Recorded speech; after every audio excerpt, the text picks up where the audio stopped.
Hello students, welcome in Suman institute. Students, आज जो हम करने जा रहे हैं कॉस्ट अकाउंटिंग में जब हम कॉस्ट शीट बनाते हैं तो उसके रिगार्डिंग आज हम कुछ कॉस्ट शीट के आइटम्स को डिस्कस करेंगे कि कॉस्ट शीट में हम कौन कौन सी आइटम किस तरह से निकालते हैं, किस तरह से ऐड करके कौन सी वैल्यू हमारे पास निकलती है। तो चलिए वीडियो को स्टार्ट करते हैं। तो स्टूडेंट्स, जब हम कॉस्ट शीट बनाते हैं तो सबसे पहले जो हमें निकालनी होती है वहाँ पे प्राइम कॉस्ट। हमें जो इन्फॉर्मेशन दे रखी होती है direct material, direct labour, direct expenses, तो इन तीन चीज़ों को जो ऐड करके हमारे पास वैल्यू निकलती है वो होती है prime cost. Direct material, direct labour plus direct expenses is equal to prime cost. तो ये होती है हमारी पहली जो कॉस्ट शीट में सबसे पहली चीज़ आती है निकल के, प्राइम कॉस्ट। नेक्स्ट स्टूडेंट्स, हमारी प्राइम कॉस्ट जब हमारी निकल जाती है, प्राइम कॉस्ट में जब हम फैक्ट्री ओवरहेड्स को ऐड करते हैं उसके बाद जो हमारी वैल्यू निकल कर आती है वो होती है हमारी वर्क कॉस्ट या होती है फैक्ट्री कॉस्ट। तो दोनों ही सेम चीज़ है। प्राइम कॉस्ट जब हमारी फर्स्ट निकलती है उसमें हम ऐड अप करते हैं फैक्ट्री ओवरहेड्स, तो ये जो वैल्यू होती है हमारी होती है work cost plus factory cost. तो स्टेप वाइज ये चीज़ें हमें अच्छे से याद रखनी पड़ेंगी, क्योंकि अगर एक भी स्टेप हमारा गलत होता है तो उससे हमारी सारी कॉस्ट शीट गलत हो सकती है। नेक्स्ट स्टूडेंट्स, जब हमारी फैक्ट्री कॉस्ट निकल जाती है उसके बाद आते हैं हमें डायरेक्ट लेबर इन्फॉर्मेशन दे रखी होती है, डायरेक्ट लेबर या डायरेक्ट वेजेस के रूप में।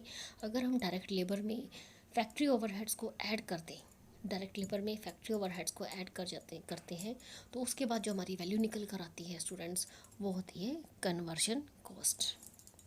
तो कई बार एग्ज़ाम में पूछा जाता है कि find out the conversion cost. तो इस केस में आपको पता होना चाहिए कि अगर हम direct labour plus factory overheads करते हैं तो हमारे पास क्या निकल कर आता है, कन्वर्जन कॉस्ट। तो चलिए आगे देखते हैं स्टूडेंट्स। नेक्स्ट स्टूडेंट्स, जब हम वर्क कॉस्ट हम निकाल देते हैं, कन्वर्जन कॉस्ट को एक और मेथड से हम निकाल सकते हैं, जैसे कि वर्क कॉस्ट जो हमारी निकल जाती है या फैक्ट्री कॉस्ट निकलती है, अगर हम उसमें से डायरेक्ट मटेरियल को माइनस कर दें, कन्वर्शन वर्क कॉस्ट में से अगर डायरेक्ट मटेरियल को लेस कर दें, माइनस कर दें, तो भी जो हमारे पास वैल्यू निकल कर आती है स्टूडेंट्स वो होती है हमारी कन्वर्जन कॉस्ट। तो ये दो फार्मूलाज आपको अच्छे से पता होना चाहिए, क्योंकि डिपेंड करता है कैसी इन्फॉर्मेशन दे रखी है। तो चलिए अगला फिफ्थ पॉइंट देखते हैं। तो स्टूडेंट्स, जब हमारी वर्क कॉस्ट निकलती है, कई बार हमें क्वेश्चन में पूछा जाता है कि find out the cost of production. तो कॉस्ट ऑफ प्रोडक्शन निकालने के लिए एक तो हमें वर्क कॉस्ट की ज़रूरत होती है जिसे आप फैक्ट्री कॉस्ट कहते हैं, प्लस चाहिए होती है हमें ऑफिस ओवरहेड्स। तो work cost plus office overheads add up करके हमारे पास निकलता है कॉस्ट ऑफ प्रोडक्शन।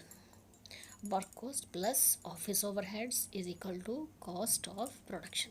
तो ये होती है हमारी कॉस्ट ऑफ प्रोडक्शन। तो चलिए आगे देखते हैं नेक्स्ट क्या है। तो आगे है स्टूडेंट्स, कई बार हमें निकालना होता है कि जो हमारी टोटल कॉस्ट है, find out the total cost. तो उस केस में क्या करेंगे, प्राइम कॉस्ट आपको मालूम है direct material, direct labour, direct expenses add करके हमारी प्राइम कॉस्ट निकलती है। तो यहाँ पर प्राइम कॉस्ट हम निकालते हैं प्लस टोटल ओवरहेड्स, जितने भी ओवरहेड्स हमारे हैं उनको ऐड अप करके हमारी क्या निकलती है, टोटल कॉस्ट। तो याद रखना है कि प्राइम कॉस्ट जो है हमारा सबसे पहला स्टेप है। उसके बाद जितने भी हमारे एडमिनिस्ट्रेशन, सेलिंग, डिस्ट्रीब्यूशन या फाइनेंशियल एक्सपेंसेस, टोटल ओवरहेड्स को ऐड अप करके जो हमारी निकलती है वो होती है total cost of the product. Next, cost of goods sold. कई बार एग्जाम्स में पूछा जाता है कि find out the value of cost of goods sold. तो जितनी भी हमने सामान बेचा है, मटेरियल बेचा है, तो उसकी लागत क्या है, कॉस्ट प्राइस क्या है।